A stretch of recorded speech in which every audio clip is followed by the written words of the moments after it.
job out of college, I was telling my son that, you know, he was talking about having this job and complaining. I said, my first job out of college with a college degree was working in the school maintenance department, digging ditches, unloading trucks in the heat of summer. But that was just a stopping point for me because I wasn't planning on being there. Everything that I did was elevate me to the next step in life, which is where I wanted to aspire. I worked at the maintenance department on base when we were having to change an old PA to new PA. And one lady, I would always come in, one thing I always did, I would always come in and speak to folks. Good morning, how you doing? And always acknowledge the folks around me. And these were professional folks, and one day one lady said to me, you won't be here long. And I thought I was getting ready to get fired or something. But she said, you're different than the rest of the guys you're working with. She said, I see something in you that you would not be here working with the maintenance department long. And she was right, because my mentality was not there with the maintenance department. It was there to aspire to something more. You know, and I look at mentors that I have. I look at Mr. Brown, who's here, who's an engineer, who's retired, who's here to be a part of that. And there are resources out there in the community that's available to you all.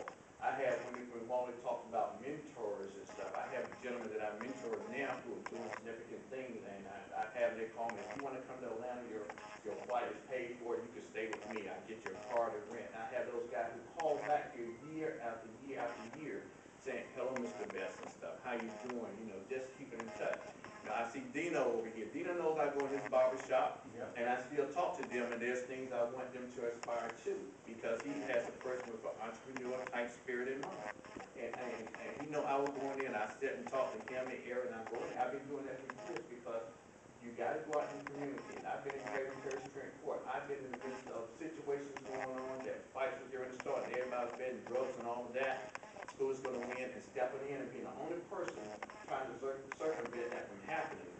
And I can tell you one particular situation, a lady had a butcher knife under her blouse. Everybody else was betting drugs, and I had to make a connection. So I made a connection with the kids that were there to keep them from fighting. And when the other lady left, the other lady said, Mr. Best, she was hit me. I was from the staff, and she pulled a butcher knife. And I was the only one standing between that butcher knife and the other lady. But you have to have faith also in what you do. You know, you can't go out there with a dead spirit. You have to have faith that you can make a difference. And regardless what the situation seemed, when all those folks was betting for them to initiate some contact, to have a physical altercation, one person made a difference.